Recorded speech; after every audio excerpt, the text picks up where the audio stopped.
Okay, folks, Final Fantasy 16 is finally upon us. After 2 years of waiting since the first official announcement for this game, and a number of years before that of speculation, we finally get our hands on with this new entry in the franchise.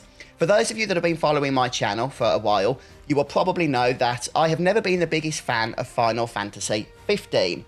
I played that game when it first came out, and I just found the combat to be clunky, the camera angles to be frustrating at times, and I understand that that game has been patched and updated a lot since that point, but my experience with it was, well, it wasn't the best transition for me as an older time Final Fantasy fan with all the turn-based combat and everything that comes with that. It wasn't the easiest transition from that into the more modern, action-based Final Fantasy era. Final Fantasy VII Remake came out, and I thought that was a vast improvement. I really enjoyed that game, and it was helped by the fact, I'm sure, that it was Final Fantasy VII, so it had all of that nostalgia tied up in it for me. But it was a great experience. But now that brings us to Final Fantasy 16, releasing tomorrow, June the 22nd, and I have been able to play this game now for just under 25 hours, so I haven't completed the main story yet. And I will be doing that, and I will be bringing a more in-depth review in a few weeks' time. But I have played enough, I think, to give you my first impressions. I know what the game is about, I know how it plays, and that's what I'm going to be doing today. So welcome back to the channel, guys. My name is Simon. This is my initial impressions review for Final Fantasy 16. Please enjoy.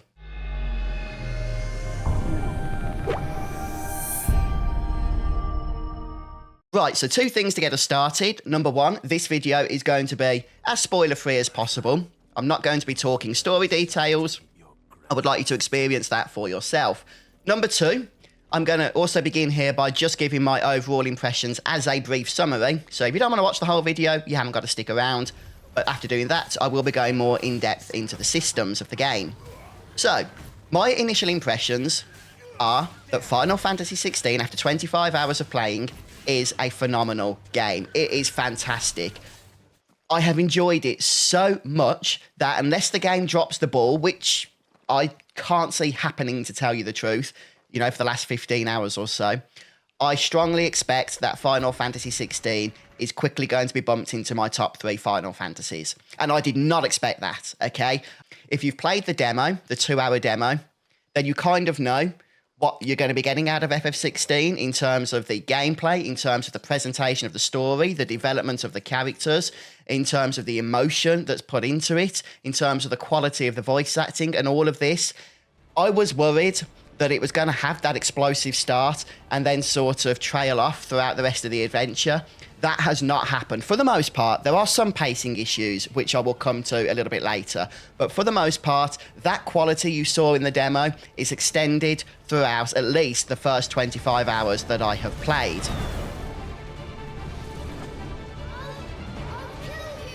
So first off, I want to talk about the combat, because this was the area I was a little bit unsure of from the trailers and from the gameplay as to whether it's something that would be a bit of a hang-up for me when trying to enjoy FF16. It hasn't been. I've really enjoyed the combat here. And the game does give you these optional accessories you can equip called the timely accessories.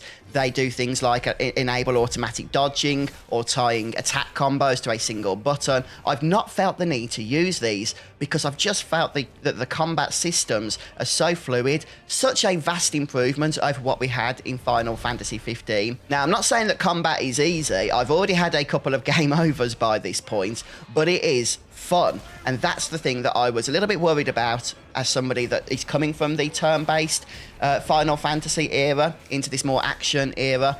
I didn't think that I would enjoy it as much as perhaps others would, but I have been really having a good time with it. Now, the basics of combat is, yes, you are mashing the square button for standard combo attacks and using the R1 button on the controller quite liberally in order to dodge enemy attacks. And that's absolutely fine. I know some people will criticize that, but it is broken up by the fact that you have these special iconic abilities, which are powerful attacks that are all on cooldowns that you can use at pivotal moments in battle in order to unleash a load of additional damage, a little bit of healing without relying on potions, and it does add quite a lot of variety. And, you know, that spectacularness that Final Fantasy is known for is shown at those points. And I've really enjoyed that. The icon abilities are a lot of fun to use, and even though you only start off with 2 of them, you do add plenty to your repertoire so that later on you can have, I think it's 6 cooldowns in battle at one time. The point is, you are not just mashing the square button the whole time. So combat will take place over 2 forms. Number 1 is when you are playing as Clive. This is your standard battles, and the majority of the battles throughout the game are played this way. Secondly, however, from time to time, you will be controlling an icon. And this is where you have your huge icon-on-icon battles. You tend to have fewer controls at your disposal, but these are more cinematic in their approach. There is some strategy involved, and you can still get a game over screen from these battles. And yeah, the icons themselves play a huge role in the story. They are perhaps most pivotal to Final Fantasy 16 in comparison to how summons have been used in previous Final Fantasy games, and I just can't wait to see where they are going to go in the last few hours of the game. But outside of combat, what about the rest of the flow of the gameplay? Well, for those of you that have played Final Fantasy 14, I think you are going to find that there has been a lot of inspiration from that game implemented into Final Fantasy 16. Not a surprise, since Yoshi P, the man who is credited for pretty much saving Final Fantasy 14 after its initial release, has been brought on as a lead producer of 16, and that shows. Okay, there's a lot of gameplay systems in 14 that are being used here. For example, the main scenario quest, how that has been implemented, how side quests have been implemented. It's very difficult to get lost in Final Fantasy 16. There are big open spaces that you can explore at your leisure, but when you are ready to continue with the main scenario, or if you want to sidetrack and do a side quest for a time, you can activate those as your main objectives, and the game will guide you exactly where you need to be in order to get those objectives completed. It's just been a good experience actually progressing through the game. Now, one aspect that has been a little bit controversial is the fact that Clive is the only playable party member. Now, there are guest party members that join and leave as the story requires them, but they are controlled by the computer, by the AI, and the player himself or herself will only control Clive specifically. And obviously, yes, that is a big change from previous Final Fantasy games. However, I have not found it to be a problem. And I mentioned the fact that you do have guest party members. You tend to have them at all times. You know, for the first 25 hours or so, I've always had at least somebody else by my side, even though I'm not controlling them. They still have dialogue between the characters. You can still see them in battle. So there is still that feeling of party gameplay, even though you are only specifically controlling one party member as the player. And in terms of progression, there are a number of systems that unlock as you play through the adventure. I don't want to spoil all of those here, but for example, an obvious one is that you will be adding more iconic powers to your repertoire as you progress through the story. This gives you more choices in combat, and on top of that, Clive will level up traditionally. You gain experience. The level cap is, I'm not sure exactly what it is, it might be 50 on the first playthrough. But once you've unlocked New Game Plus, which is a thing in Final Fantasy 16, the level cap is raised further to 100, I believe. You gain skill points. These can be used to customize Clive's build. You can learn new abilities. These can be abilities that Clive himself uses in terms of standard attack combos, or they may be new icon abilities. There's a lot of choice there. You can position Clive as a more melee attacker or a magic caster. So there is player choice involved in how Clive is developed. One of the progression systems I've really enjoyed using is the crafting system. This allows you to make new weapons, new armor for Clive, and some of these will only unlock as you progress through the story, but they do give you a good power boost when they become available, and it's definitely something I think you should check out when you are playing through the game. Next, I want to talk about the setting, and the world here in Final Fantasy 16 has clearly been inspired by a medieval Europe, specifically Britain, and I've just loved walking around some of these villages and that. They've evoked so much nostalgia in me from times when I was a kid and going on holiday to Wales with the family and exploring the castles, or just walking around some quaint English village.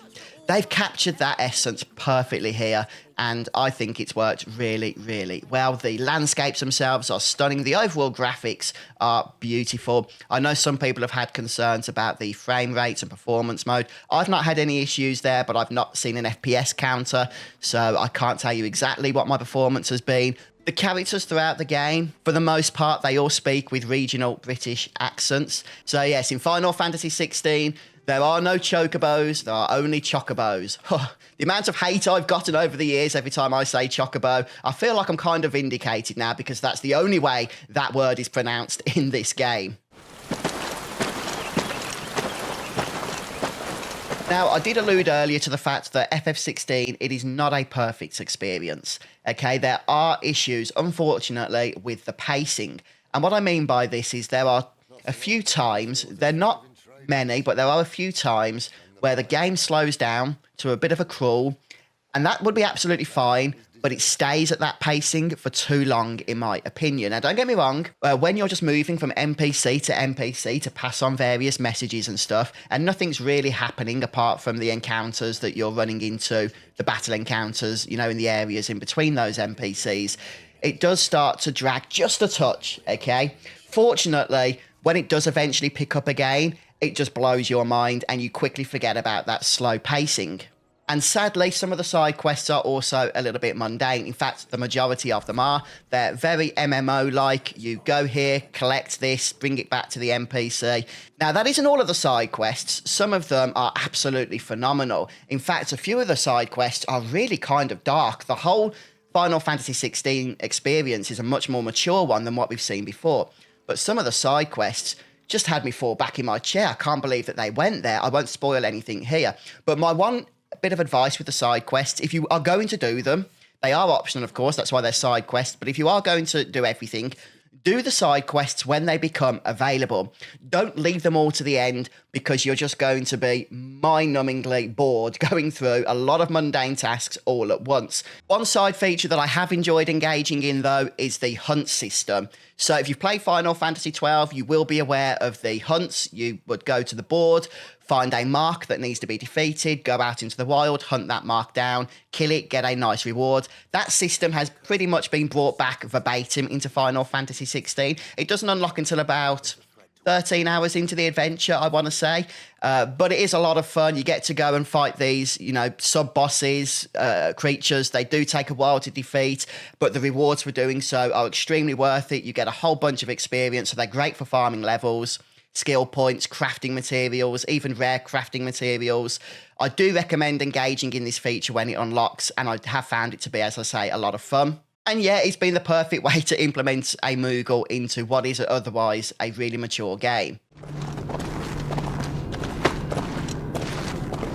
And as for the story itself, it has been very engaging for me. At times, I've got a little bit lost into, you know, which character's which and what their motives are. But one of the great ideas that they've implemented here is the fact that you can pause the cutscenes at any time and open up a feature known as the active time lore. And this will go over all of the relevant characters, any relevant area. But in conclusion, apart from those pacing issues, I think Final Fantasy 16 is a thoroughly enjoyable experience. To be honest with you, I'd rather be playing the game right now, as much as I love you guys, than even making this video. As soon as I've done this, I'm getting straight back to it. I strongly recommend you do check it out. If you're still unsure, then go ahead and play the demo. It does give you a lot of the feeling as to what the game is about, and if you enjoy that, you will enjoy the whole game. If for whatever reason you don't enjoy the demo, then you probably won't enjoy Final Fantasy 16, but I've just been having such a blast with this one. So thank you so much for stopping by. What I will be doing is putting out video guide content for FF16. I've been recording it as I've gone to help you guys if you get stuck with anything. And then once I've completed this first playthrough, I want to be live streaming my New Game Plus on Final Fantasy mode difficulty. This is something I'm really excited for because it doesn't just up the enemy's HP and attack power, but it changes things completely. You even get new enemies replacing the previous enemies. So yeah, we'll check that one out together, but I do want to get through my playthrough first. So thank you so much for watching today, folks. Have a great day.